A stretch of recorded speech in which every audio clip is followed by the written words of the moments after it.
저는 뭐 두 분이 설명 잘해 주셔가지고 그런 것보다는 이게 참 안 좋은 사인인 것 같다라는 생각이 드는 게 뭐냐면요. 어떤 측면에서? 이제 국회에서 헌법재판관 추천을 했어요. 근데 대통령이나 대통령 권한대행이 임명을 안 하더라도 이제 면죄부 받는 거다 그런 생각이 들고 상석 그 이야기는 맞아요, 진짜로. 그렇죠. 그리고 대통령이 네. 오, 안 해도 돼. 안 해도 돼. 안 해도 되는 거예요. 이 논리라면 상당 기간이라는 김복형의 상당 기간이라는 게 네. 헌재 재판관들 마음속에 있는 상당 기간이잖아요. 그리고 대통령이나 대통령 권한 대행 마음속에 있는 상당 기간이기 때문에 그러니까요. 내가 심사숙고 그렇죠. 할 만한 권한이 있는데 아무리 생각을 해도 이거는 야 이게 수가 안 나오네. 그럼 국회가 다시 한번 합의를 해줬으면 좋겠는데 아우 나는 못하겠어라고 국민을 위해서 내가 지금 판단을 하고 있다라고 하면서 계속 밀어버리면 그럼 방법이 헌법재판소는 그냥 해체돼야 돼. 방법이 없어요. 해체돼야 돼. 그러니까 그런 대통령이 나오면은 그냥 야 너희들 임명 못하겠는데. 이제 앞으로 이게 정말 되게 안 좋은 네. 선례가 되고 면죄부를 준 거가 아니냐 그런 생각이 드는 거예요. 음. 그러니까 대통령이나 대통령 권한대행은 공적 권한을 갖고 있는 거잖아요. 그것은 헌법과 법률에 기반을 해서 행사해야 되는 거잖아요. 근데 이렇게 결정을 해버리면 자의적인 판단의 여지를 너무나 넓게 인정을 해준 거다. 그렇지. 그런 생각이 들어가지고 그렇죠.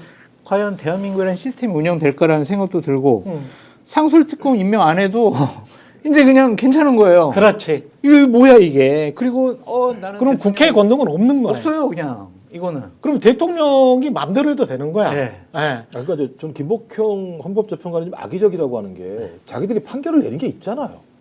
위헌적이라고 얘기했잖아요. 그때 8대 0이었거든. 그러니까 자기 다 합의한 거잖아요. 네. 근데 거기에 예를 들면 기간은 우리가 정할 수 없으니까 네. 그것까지 우리가 위법배로 이해할 수 없다라고 말하는 건 자기 스스로 법률을 위반하고 있는 거예요. 자기가 말한 헌법재판소법에 말했던 판시했던 그러니까 선고했던 내용들에 대해서 스스로 부정하는 행위를 하고 있는 거니까 되게 악의적이라는 생각이 들고 그다음에 조한창 정영식 재판관도 마찬가지인데 완전히 판단을 유배버린 거잖아요. 각하를 시킴으로써. 그렇죠. 그러니까 자기가 윤석열과 관련돼서 아무 흔적도 아직까지 남기지 않겠다라고밖에 볼 수 없는. 그러니까 한덕수 문제와 관련해서 정적수 문제 하나만 딱 가지고 정적수가 내가 볼 땐 200명이 돼야 되니까 그 외에는 난 판단하지 않을게라고 얘기해버렸기 때문에 그러니까 저는 이제 이게 나중에 저는 여전히 8대 0으로 갈 거라고 생각합니다만 이 보수 재판관들이 보여준 이 좀 악의적이고 상당히 비겁한 태도 자체가 헌법을 수호할 의무를 가지고 있는 최고의 사법기관으로서의 국민에 대한 책임성들을 전혀 보이지 못했다라는 측면에서는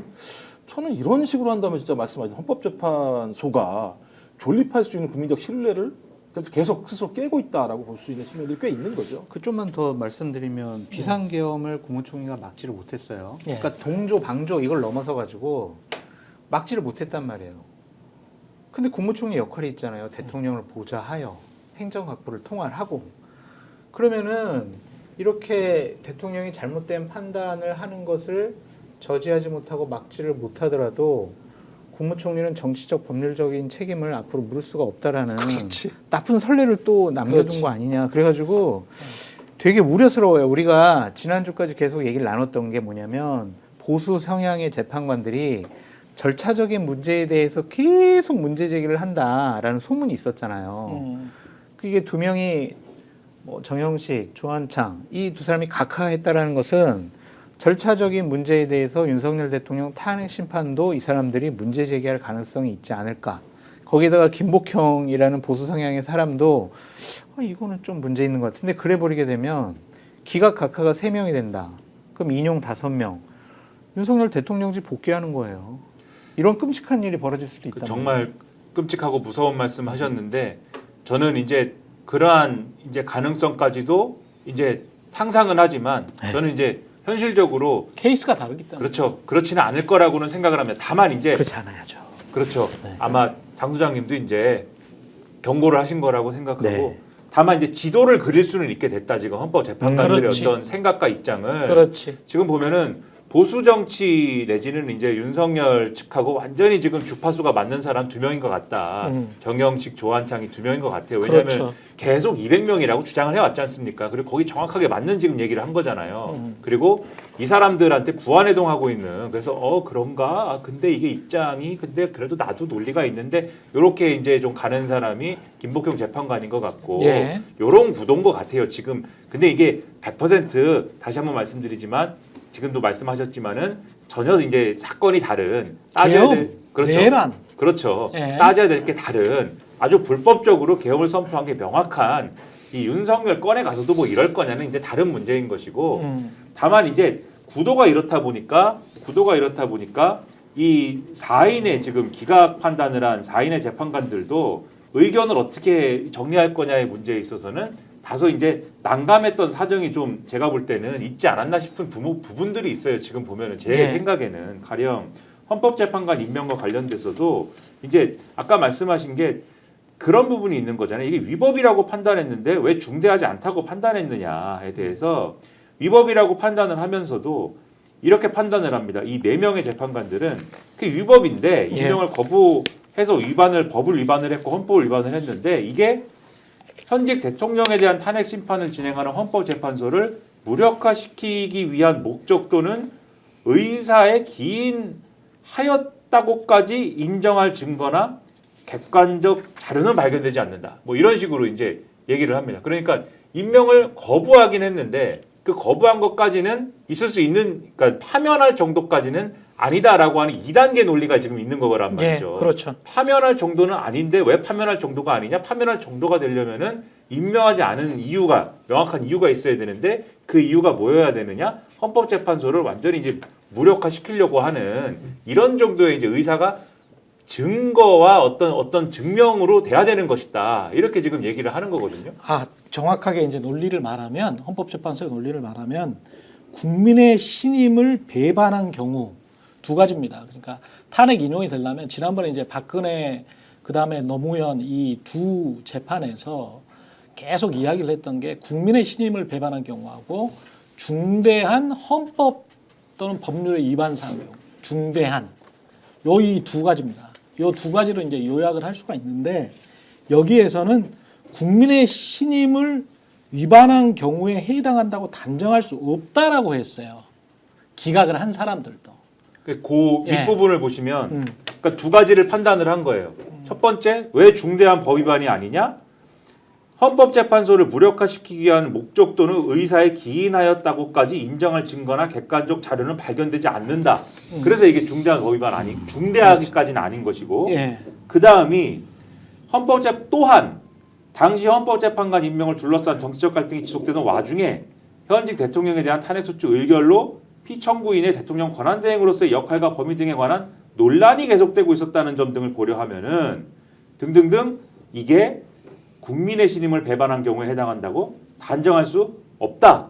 이 두 가지를 판단한 거죠. 그렇죠. 근데 국민의 신임을 배반한 경우에 해당하느냐의 문제는 그거는 재판관들의 합의로서 어쨌든 간에 어느 정도를 판단해야 되는 문제 아닙니까? 그렇죠. 근데 명시적으로 이 법리에 의해 가지고 이게 중대한이 아니냐를 판단하는 거는 지금 앞서 말씀드린 중대한 법 위반이냐 요걸 판단하는 거는 또 다른 논리가 필요한 건데 그렇죠. 그 논리에서는 지금 뭘 얘기하고 있느냐라면은 헌법재판소를 무력화시키기 위한 목적 또는 의사가 있어야 된다. 그러니까 이렇게 단계를 둔 거예요 지금. 그렇습니다. 그러니까 그냥 법 위반이면 안 되고 네. 헌법재판소를 무력화시킬 목적이 있어야 된다. 근데 이 부분은 이 증거가 있거나 증명이 될 정도가 되지 않으면은 지금 탄핵 사유가 아니다. 지금 이렇게 지금 정리가 된 거잖아요. 그러니까 헌법재판소의 재판관을 임명하지 않은 것이 헌법재판소를 무력화시키기 위한 의도나 목적이었어야 된다.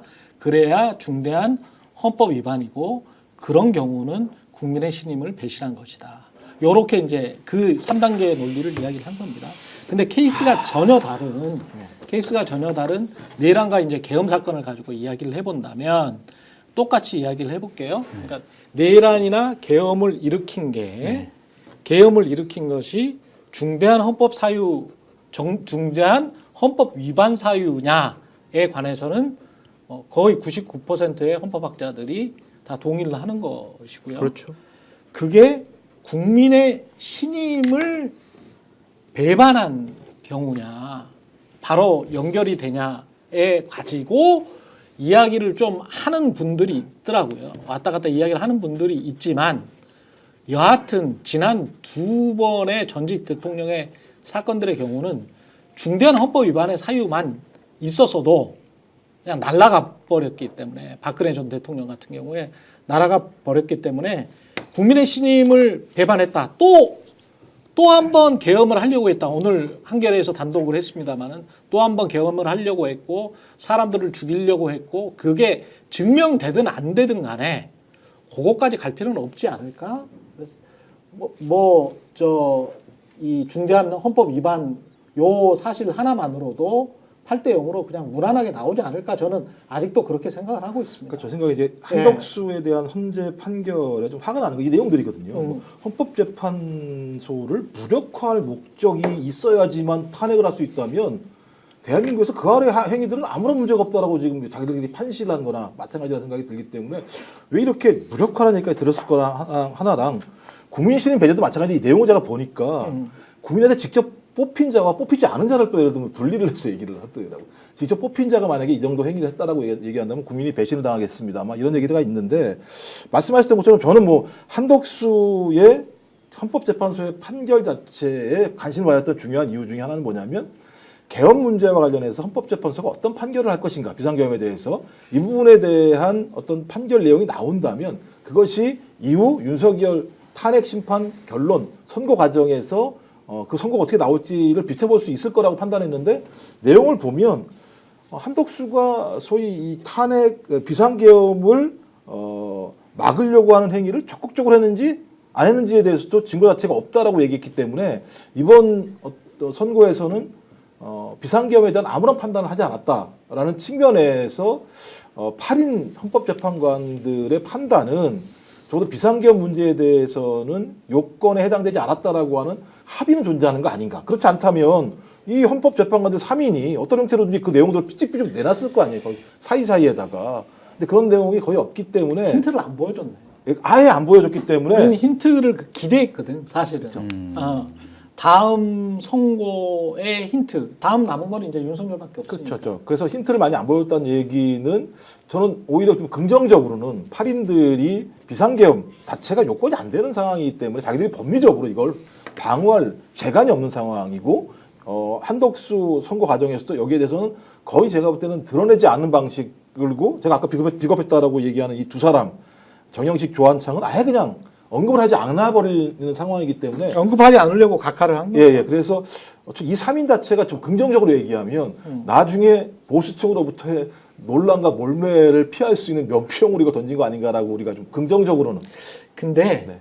이 사안 자체를 사실 뭐 기억하시는 분들 오늘 토론만 오늘 이 분석만 보신 분들은 저희들 뭐 그때는 인용이라고 했는데 지금 기각이니까 당황했네 이렇게 생각하실 수도 있으니까 스픽스에서 지난주 거의 후반 무렵에 목요일 금요일에 계속 말씀드린 이거는 기각이 될 것 같은데 기각이 되더라도 5대 3이나 4대 4 정도가 나올 가능성이 있다.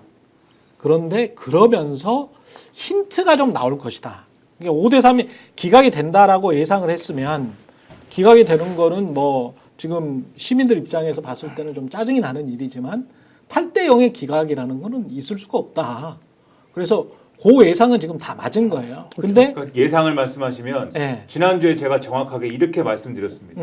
제가 헌법재판관이면 인용한다. 그리고 제가 한덕수 총리를 탄핵해야 된다고 주장했다. 하지만 바로 이러한 논리로 정확하게 얘기했습니다. 헌법재판관 임명과 관련돼서도 위법하지만 상당성 그러니까 이것은 중대한 법 위반이 아니어서 그리고 뭐 예를 들면은 더 길게 했으면은 이게 상당한 법 위반이 있을 수도 있겠지만은 그렇죠. 날짜가 그렇게 길지도 않고 의도도 고약한 의도가 아니어서 그래가지고 이것은 아마 이 파면 사유가 아니다 이러한 논리로 기각할 수 있다 기각한다 이런 전망 이 기각이 된다는 전망도 상당하다 그렇게 말씀을 드렸습니다. 그러면 이제 맞췄느냐 안 맞췄느냐의 문제에 있어서는 맞췄죠. 그런데 그렇죠. 맞췄다고 우리가 여기서 김민아 맞췄다 기각이다. 김민아 도사다 지금 그러겠습니까? 스픽스는 말하는 언론입니다. 대세는 유튜브, 그중에서 스픽스. 좋아요, 댓글, 구독, 알림 설정. 여러분이 저희를 사랑해 주시고 우리가 여러분을 사랑하는 4가지 방법입니다.